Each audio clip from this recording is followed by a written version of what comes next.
me just tell you, I literally wasted 3-4 hours watching that pathetic ass game. I'm done with the freaking notifications. I don't care. Let me just tell you this. Last week, you lose in an embarrassing fashion to your supposed rivals, where the opposing rival quarterback then says he owns you. Okay, fine.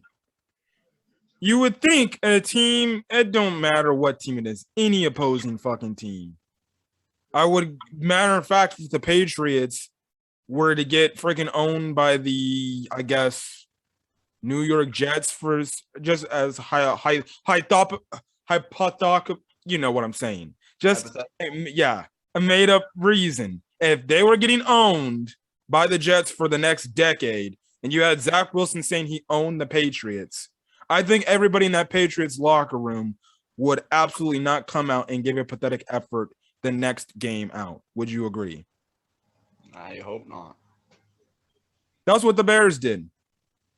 Their rival team said they owned them. The next week, you would think the Bears would come out and they would have some fight. I'm not saying they would have won this game, but at least would have played better. And they did not even do that from the moment kickoff started. That first offensive series, 3 and out, game's over. Because then the Tampa Bay Buccaneers take it right down the field. Thanks to a punt return, Tom Brady gets the ball into the end zone. Just like that. And after that, that was already the beginning of the end. You know, with a coach on the hot seat, these are the types of games with a coach on the hot seat that doesn't go well for their tenure as head coach going forward in the senior season. This is the type of game that a head coach in an organization, a head coach GM pairing should be fired. But you want to know what? The Bears are not going to fire them because their rules of how they do business is they don't fire people mid-season. Oh, cut the bullshit out, McCaskies. Done with this bullshit-ass little freaking family century of a household, little rule guidelines. Are you telling me after that performance, you're just going to let these two clowns, Ryan Pace and Matt Nagy, just stay in power in their jobs after that? No, that's games where you deserve to be fired. And guess what? Matt Nagy's going to go to the podium somewhere after the game, probably as I'm recording this video right now, and say some bullshit, trying to make the national media, the Chicago media, buy into this stupid, dumb dick Nagy bullshit. That guess what? The past 4 years, I've seen time in and time again. 2018, his ass was saved by the defense. And ever since that season, he has progressively gotten worse. The offense ranks dead last.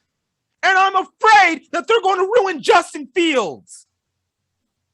I'm done with this bullshit. I'm done. Every Bear fan should be done with this.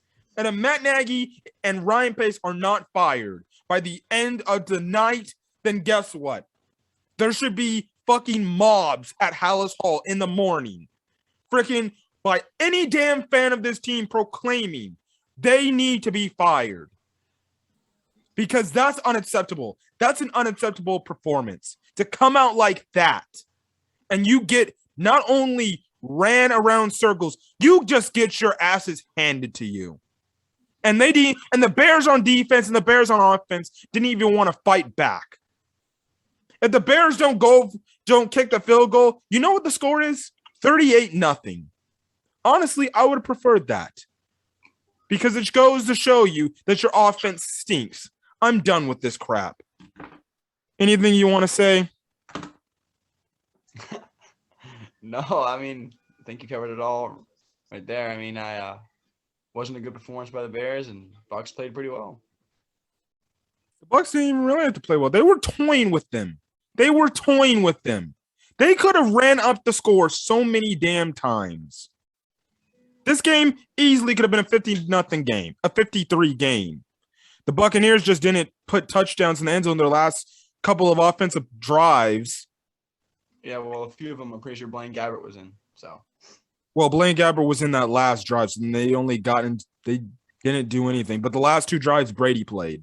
They could have easily got into their end zone, but they didn't. I don't know if they were just playing sympathy card for the Bears, but honest to God, I think a 53 score would have looked a lot better for my standards as a Bears fans, because I'm sorry. But regardless, at the end of the day, you watch this performance and you see this. As an NFL fan, seeing this, now you just say the Bears suck.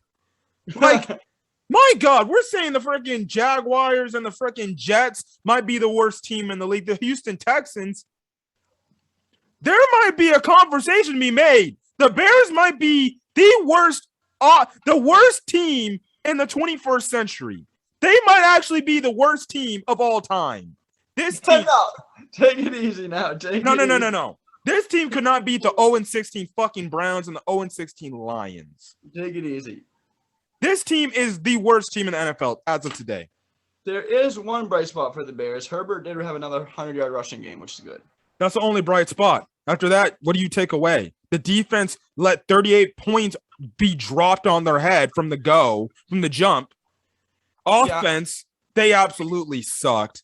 Justin Fields sucked. He wasn't good today. Some of the interceptions weren't his fault, which I only think were like really 2 of the 3. One of the interceptions, I guess it's debatable. Yeah, he could have not thrown it, but Allen Robinson has no reason to fucking trip. Okay? Why are you tripping? The one where Justin Fields, his last pick where he targeted Allen Robinson, yes, it was underthrown, but Allen Robinson literally didn't do anything to get back to the ball, at least fight and deflect the ball. He just kind of just continued to run and just let it happen. So it seems like Allen Robinson's officially tapped out. He's fucking done. Yeah, if that's the case, you might as well just tell Matt Nagy, I'm done. Just release me right now. Because my God, Darnell Mooney, balls hit you in the hand. You can't catch it, and that ends up being a pick. So you have your team not helping out Justin Fields whatsoever. Your offensive line absolutely stinks. For some reason, the Bears thought it was a smart idea to start a practice squad offensive tackle and match him up one-on-one with Shaq Barrett. Yeah, that's a smart idea, huh? Like, Latavius Simmons is some sort of all-pro player. He presumably freaking got owned by Shaq Barrett every damn time. And then you put Alex Bars in the game, who's been on the Bears roster for quite a long time, and he did, I would say, a decent job. So here's another good question. Why are we starting practice squad players when there's already another offensive tackle-like player on the roster? This is what I'm saying. Matt Nagy does not know what he's doing. I'm done with Matt Nagy. I don't care. You can say this is not worse than the Mark Trestman bullshit we had to deal with back then, but this is as bad, if not worse, than the Mark Trestman offense. If not worse than the Mark Trestman years. Honest to God, I may be ranting, but listen, I find this whole shit comical with how bad the Bears are. Literally, you can go look up all their offensive categories. They are dead last in everything. That says worst offensive team in the league, if not worst team in the league. And this is with I wouldn't say great defense. This is with just a solid defense. But listen, this is the thing. This is the problem with the Bears. They get exposed every time they play really good teams. Really good teams. When they play the bad teams, they'll do pretty good, but then let the bad teams get back into the game, and they just barely get past the bad teams. The good teams, they get their asses whooped. And Tampa Bay is a really good team.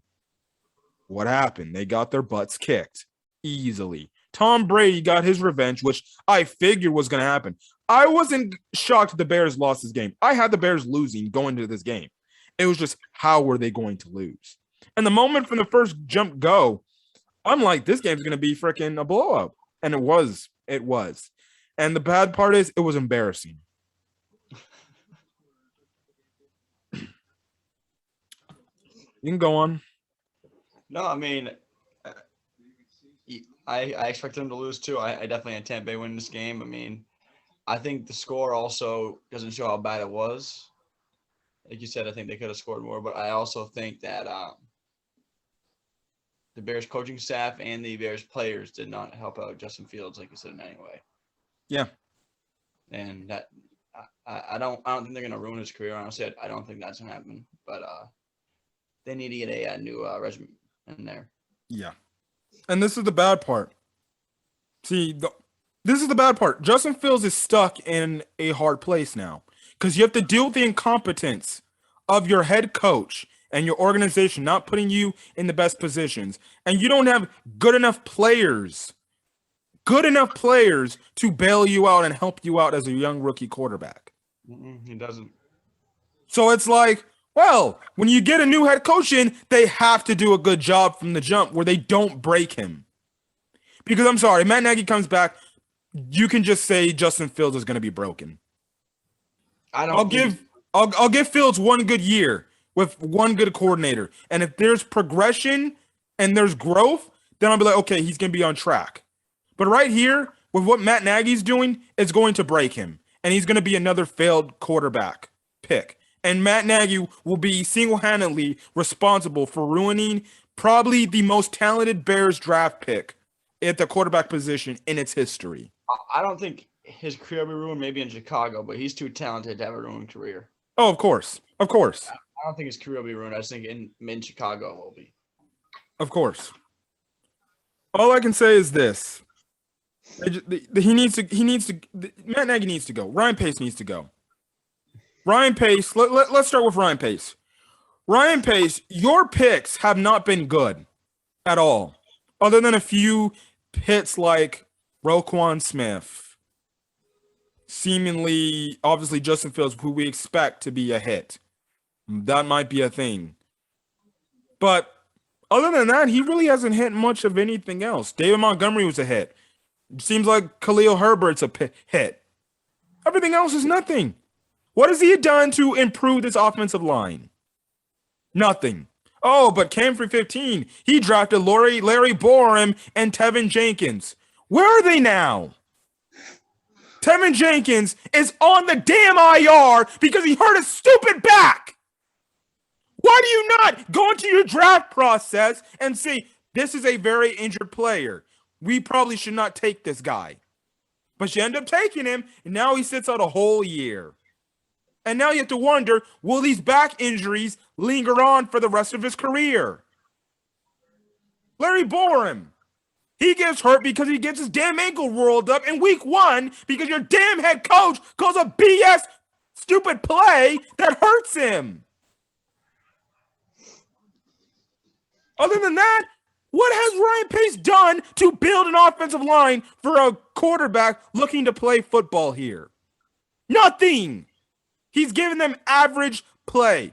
You got your center getting blown back 10 yards after the snaps happening, and Sam Mustipher, who I thought last year was solid. He clearly sucks. He's getting blown up, pushed into the damn quarterback and running back.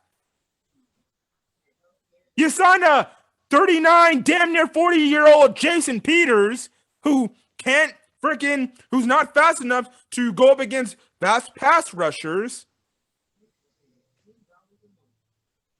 James Daniels is the only qualified, lineman.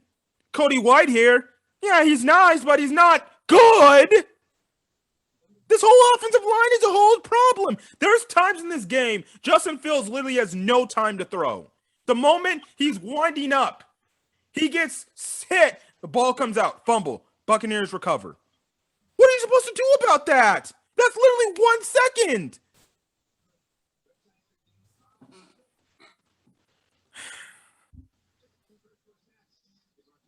There's nothing I can say. There's nothing I can say. I planned on this video being mostly a rant by you. So, I mean, you've covered most of what I see. This is the thing about the Bears. As the more weeks I make this game recap, what else is there to say? It's just the same old rinse and repeat with this team. At the point, you don't even look at the football. We're just looking at the grand scheme of things. Below Nichols. Well, he had his Javon Wims moment from last year. Punching players in a fucking helmet. Yeah, that's a smart idea, right? Good fucking hell. Usually you're my stats guy, but what's the point of reading the damn stats other than Khalil Herbert? Like literally nothing. And to go back to that Bilal Nichols moment, what great discipline by the Chicago Bears. What great stuff. So last year, you have two players who are not on the roster punching other people in helmets. This year, you had, and it's week 7, right? This is week 7. Yes, this was just week 7. Yep. If you remember last year, I believe it was week 7 when we played the Saints last year. And Javon Wims punched the dude in the helmet. A year later, week 7, another Bears player punches a guy in the helmet. That goes back to the head coach.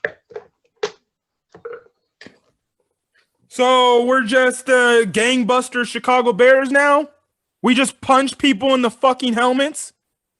What's next? Justin Fields kicks somebody's in the dick? My God, dude. The lack of accountability, the lack of discipline for this team is terrible. And like I said, dumbass penalties are a reflection of the head coach. Because you want to know why? Matt Nagy lets that shit happen. He let guys like Javon Wims and Anthony Miller, who are not on the Bears anymore, punch guys in the helmets. And you want to know why? He just let it happen. He let it happen. He didn't punish them. Did he punish Javon Wims? No, he did not. They did not punish Javon Wims because after he punched him last year, they should have cut him. No, it took them a whole season. Literally took him to the preseason of this year to finally cut ties with Javon Wims. You want to know why? And guess what? That made Anthony Miller do the same thing. He's gone. Because you kept him till the preseason too. And then you traded him. You didn't really kept him till the preseason. You traded him before the preseason. No, now, Bilal Nichols thinks, okay, if those two did it and they could get away with it, then I can do it too. No accountability. So does that mean Bilal Nichols is going to be cut? Is he going to be suspended? No, he probably won't. He won't be suspended by the Bears personally. He won't get docked pay, or he won't get a week without pay. He won't be cut. He's probably going to get a slap on the wrist from the NFL, and the Bears will say, you can play next week. No accountability. No, you say this. You go in the locker room and you confront him as a head coach, and you say, you did a really dumb, stupid thing. You are going to be docked without pay, and you are not playing next week's game. That's what you do. That's what you do the moment you walk into the locker room, because he got ejected in the game for doing that. You walk straight up to him, say you're docked without pay, and you're not playing next week. That's holding accountability for your players. And you say you better hope management does not even consider of letting you go. That shit can lose you jobs in the NFL. That's shit that can lose you jobs in any professional sports except hockey. In hockey, you can freely punch guys in the face. But in the NBA, MLB, and freaking NFL, you can't do that. You'll be cut on the spot. Or you'll at least be suspended for a number of games and docked without pay. Well, that 100%. This isn't WWE, AEW, hockey. You do that in basketball, baseball, you definitely spend a few games. You can't do that. If Bilal Nichols wants to go play WWE or AEW wrestling, go ahead. Go there. I don't want that on the football field. You want to go do that in hockey? Go play NHL. My God. This team takes a lack of accountability. This offensive scheme clearly sucks. I'm not even going to talk about this. The defense, they got carved up and down the field, man. To them, Tom Brady wasn't even trying, to be honest. At some point, it didn't even look like Tom Brady was trying. He wasn't. That's why I said, I literally made a tweet in the game that Tom Brady is literally toying with us because you can tell when the Buccaneers really care and when they don't care.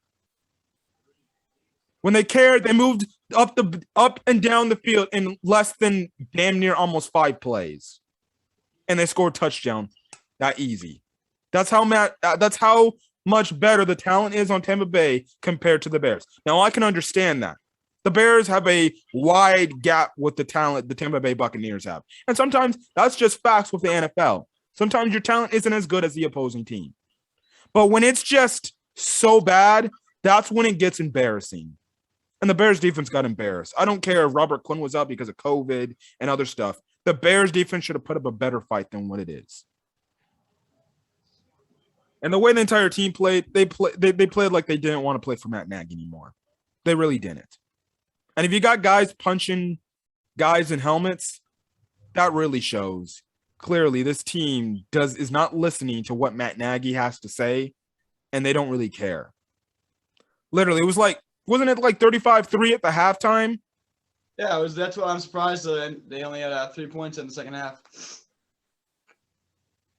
And again, that's only going to hurt your offense even more with the facts that your offense still ranks dead last in every statistical offensive category.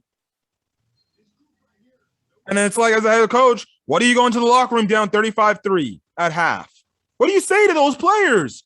Those players are not listening to you. They're probably like, man, get the fuck out of here. You ain't doing shit. I'm sorry. That's why you fire these clowns now. Get them out of office because I'm sorry. The fucking Lions, even though they're 0-7, they play harder for their damn coach who is actually freaking crying and press conferences. At least I respect that because you know what that shows me as a coach? He's being very real and he cares about that team. And that goes to show you as a player, my coach loves me. He's crying in the front of national media, crying. And guess what? We're going to play hard for this guy. I take Dan Campbell right now over Matt Nagy. Right now. I would do that. I don't care how bad Dan Campbell is as a head coach. At least he gives the Detroit Lions to get up and actually play football. And they play damn near hard for him. They made the freaking Rams work to beat them today. And guess what? If the Bears came out and made the Tampa Bay Buccaneers work to beat them, I would have been a totally different – I would have probably been positive today. I would have been like the Bears came out and they made Tom Brady and the Buccaneers work to beat them. And you know what that shows? That shows growth. That shows development. Justin Fields is growing with this development. He made some great throws out there. He challenged the Tampa Bay Buccaneers defense. But that didn't happen.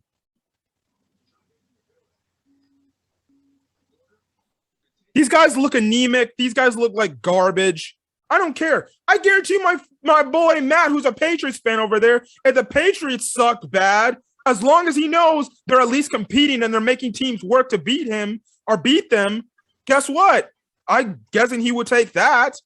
It's about the growth of a team from week to week.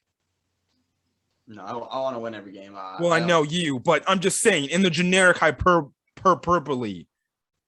Yeah, in New England, we expect to win. Yeah, whatever. I know, because you guys expect to win. Every sport. No, they didn't win. They won today, but the Red Sox lost. Yeah, and we're losing to the Rockets, the Celtics by 3 right now. Oh my god.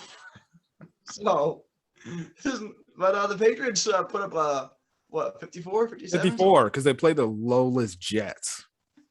Yeah, I mean, I'll take a 50 piece though. Yeah. We know what the Bears though. The Bears probably couldn't drop fucking. I said we can go back to talking about the Bears. Yeah, but I would say the Bears played the Jets. They probably couldn't even drop fucking 20 on that Jets defense. They probably dropped 10, and that's it. That's how bad this team is. But listen, man, I'm sorry. At this point, I'm asking questions. So, do you think Ryan Pace and Matt Nagy should have a job by the end of the day? End of the day today? End of the day today, or even tomorrow? I mean, I don't believe in firing a coach halfway through the year. I think you should stick with them for the whole year. But at the end of the year, I mean, they probably got to go at the end of the year, definitely. But I think you should stick with the coach for the whole year. I don't think it's right to. Listen, at this point, what do you think? I personally think, listen, with the fact the team came out dead like they did today, what's stopping you? You might as well fire them and just have somebody as interim head coach, and you just have an interim GM. Because clearly, from what I saw today, the Bears players are listening to what Matt Nagy says. They're going through one ear and it goes right out the next because they don't care anymore. Some of the players who've been on this team for the past 3 years, the past 2 to 3 years, it's just like it's the same old song and dance. I don't care if some people in the Chicago media, like a David Kaplan, says the Bears players want to play for Matt. That's a bullshit lie. I'm sorry. I love David Kaplan. I think he does a great job on NBC Sports Chicago and ESPN 1000 Chicago, but that's a bullshit ass statement. You can't tell me after this performance, those guys get up to play for Matt Nagy. That's the type of performance where you say, you know what, coach, screw you. We're not going to do anything. We're not going to make anything different than fuck you. Now, hey, maybe is that a little bit too real for a statement? Yeah. Do you think some players believe that? Maybe some do, some don't. But you can just look at the effort given. I didn't see no effort on either side of the ball at all. It was just complete not trying effort. And if you're saying bullshit, they had to try somewhat. Yeah, maybe they tried a bit.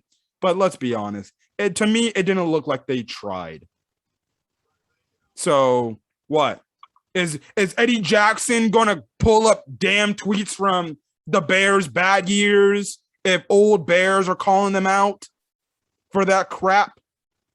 Because Eddie Jackson likes to do that with Lance Briggs, I'll tell you that. Anyways, I don't think there's nothing else that needs to be said. I think you got it covered. Like, we didn't even talk about, like, statistics stuff. We didn't even talk about football shit. We just talked about how sick and tired this team sucks. Because I think that's what we got out of the game, honestly. Out of the football. Yeah. Like, literally, what is there to talk about just standard football with this team? At this point, every Bears channel is ranting about just Matt Nagy and how this team just is anemic and terrible and why Matt Nagy needs to be fired. Maybe some of the more hardcore ones like the Tapes Never Lie Network or our Bears bar room will maybe talk about football stuff. But other than that, they're probably issuing my same sentiments just as every damn person in the fan base. You already know the ESPN 1000 guys are going to be freaking killing these guys. I don't live in Chicago, so I can't listen to NBC Sports Chicago, the football after show with former Bear players, Olin Kreutz, Alex Brown, and Lance Briggs with David Kaplan on there. I would love to. But I don't live in Chicago, so I can't listen to that after the game is over. I'm sorry. After this, I'm going to listen to the Matt Nagy press conference, and I'm going to see what BS he's going to say, and if it's going to be valid enough to escape this, which I don't think it is. I think as a head coach, after this type of beatdown, I don't think there's nothing you can say in a post-game press conference other than we got embarrassed and we need to play better, and then you just leave. Would you agree? He should take accountability and maybe say, We need to play better from the and that starts from the me all the way down. Yeah. But we know Matt Nagy's not going to do that. And even if he did say that in the press conference, do we really believe he means that? No, he doesn't. He really doesn't. He's just a liar with his stupid teeth. Because he knows this. He's counting down the damn days to when he's finally fired. If he's not getting fired now, we definitely know he's going to get fired at the end of the season. Because I'm sorry, as an organization, you have to look at this and you got to be like, we can't keep this guy around. I don't care if we got some under the table extension, whatever they supposedly gave him, or apparently they gave him, that there's rumors going on that him and Pace got contract extensions. Because I'm telling you this. If they do and they're here next year, you can write this down. I will not be doing a Bears recap next year, and I will not be watching the Chicago Bears. Book it. I will not be watching the Chicago Bears football game. What if just one of them gets? What if just one of them? Honestly, at this point, I'd rather have I want Nagy fired more than Pace, but I want Pace fired as well. If Nagy's fired, I'll continue to watch the Bears. Okay. But if Matt Nagy's still coaching this team next year, then I'm not. You can put it right here. You can hold me accountable. I will not watch another Chicago Bears game till Matt Nagy is officially fired. And I see it on my phone saying Matt Nagy has been officially fired as Chicago Bears head coach. Honest to God, I take Ryan Pace with him. I think if Matt Nagy gets fired, Ryan Pace is going too. They're a package deal. And that's the thing with every football organization. Typically, if you fire the head coach, you fire the GM along with it too. Because guess what? You bring in Ryan Pace has been here for 7 years, man. 7 years. And you haven't done nothing to build up this team to get any better. No, you need to go. You need to go just as much as the head coach. Because guess what?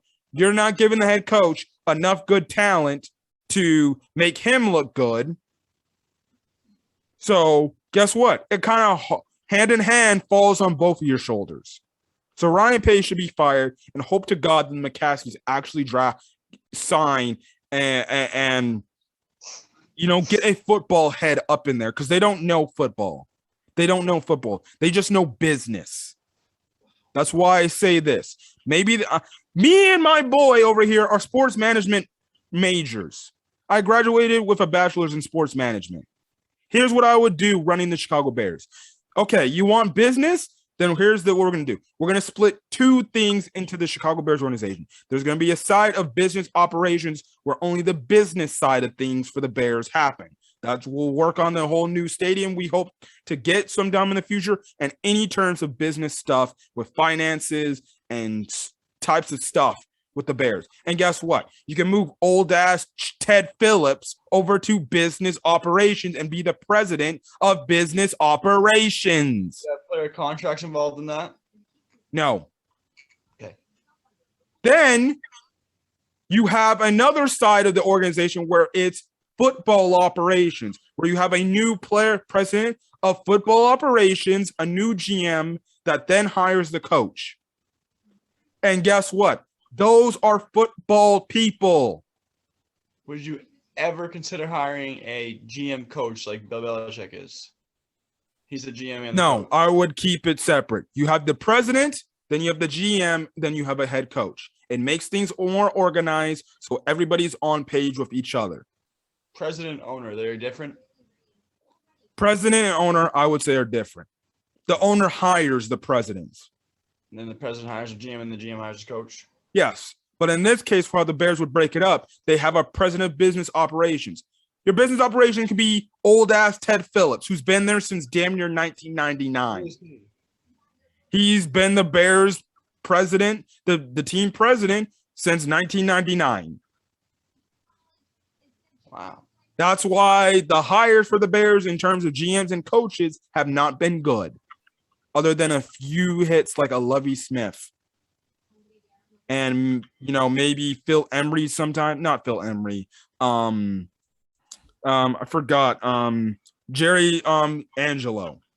I don't know that far back in Bears history, but I know those are two prominent That was the GM and that was the coach that got the Bears to the Super Bowl in 06.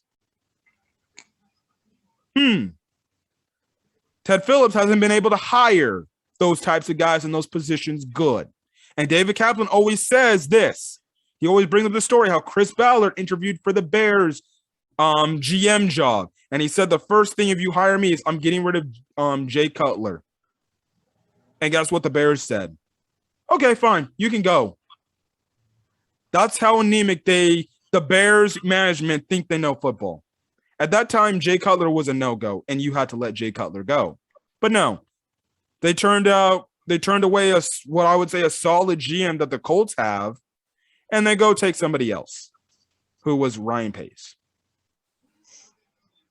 So that's what I would do if I was in the organization. And that would be me just being as a consultant. I'd be like, here's what you need to do, George. Here's what you need to do.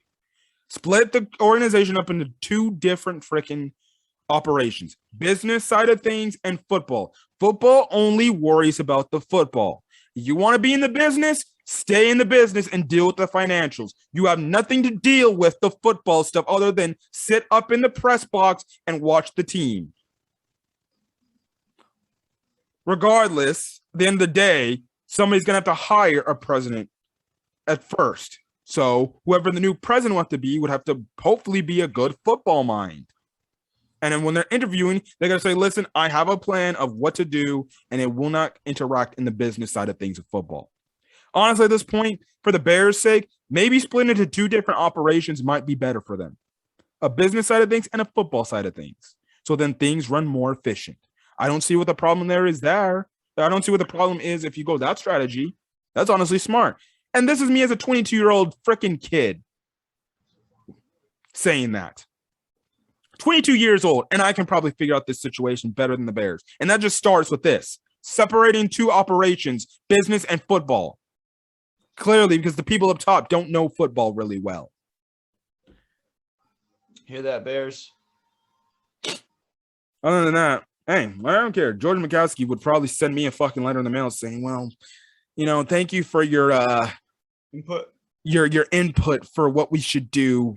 That sounds like a great idea, but I think how we're doing things seems like we're doing things pretty finely. We're pretty good. We're making money. We're getting a new stadium. Hey, I'll give you season tickets for the new stadium we hope to build in the coming years. Go Bears and let's beat the Packers in week 11 on NBC, right? That's what he would probably write me a letter to. And guess what? It's a night game. Yeah. And guess what? I'd probably confront this guy in the face and probably slap him upside the fucking head. Anyways, listen, he can be the nice guy. He can be the nice guy. Fine. Screw George, screw Phillips, screw Pace, screw Nagy. Screw the Bears. How about that? That's even better. So they actually want to be a competent NFL team. My God. They're getting me on the brink of switching teams. They're getting me on the brink. Well, the reason why I'm such a hardcore fan of this damn team is because I'm going to have to stick with them through the hard times and through the bad times. But they're getting me every damn closer to being like, you know what? I'm just going to be a team with somebody else. Come to the good side, man. No. Come to the good side. Come hang out with Bill Belichick and the boys in New England. And probably be one of the California teams, to be honest. Well, we play the Chargers next week, so Patriots, so. And where's that game at? LA. Depends. I could see Chargers winning that game. We'll see. Okay. Anyways, I think that's all we can say about the Bears, unless any other things to say. No, just if you have to look at one bright spot, just Herbert. That's all I have to say. Yeah, that's it. That's really it. Nobody else played good. And there's no any point. So yeah, who do they play next week? I don't even know who the fucking Bears play next week. Bears play the 49ers at home. Wonderful. Okay. And then they got a Monday. Oh God, and they got a fucking national televised game on Monday night against the Steelers. So we know how the Bears don't like to show up on prime time. Oh God. Honestly, you guys could win those next two games. We could win those next 2 games, but after seeing this game, what leads you to believe that we can? That's the question. Watching the other teams play is really the only reason. That's the question. After seeing this, it's like, what can the Bears do to convince your mind that they can beat teams like the 49ers and the Steelers? They're still pretty good in their own right. Yeah, I know the freaking 49ers aren't as good as what they should be, but they're still a solid team. They could beat you pretty easily. And Kyle Shanahan would run circles around Matt Nagy. Pittsburgh, it's in Pittsburgh. Yeah, I know Pittsburgh's struggling on offense, but Pittsburgh's a tough place to play, especially in prime time on a Monday night. I wouldn't take my chances there either. And you got to play Baltimore. So, anyways, that's it. I'm done talking.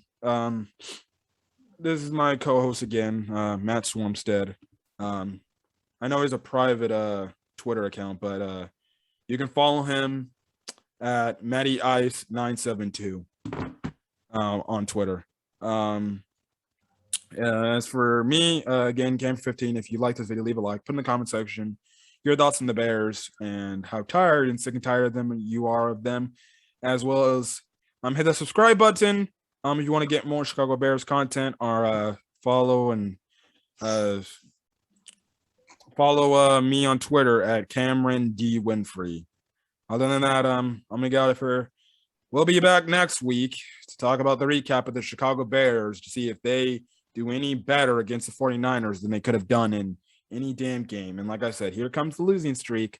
And then, like I will say, I'm gonna be listening to Matt Nagy really hard. And we'll see what he has to say in his press conference. Because the only other thing I saw was on my Twitter feed was Justin Fields was speaking at the podium, and he still had his pads on. So clearly he quickly went to the podium and he wanted to get and say what he needed to say and get that out the way. I don't blame him. You would probably want to go straight to the podium, say what you got to say, and then get up out and get on the nearest plane back to Chicago. Because, what else is there to say? Anyways, we're going to get out of here. Hopefully you guys have a great rest of your day or night watching this video. Until then, guys, see you guys on the next video. Peace.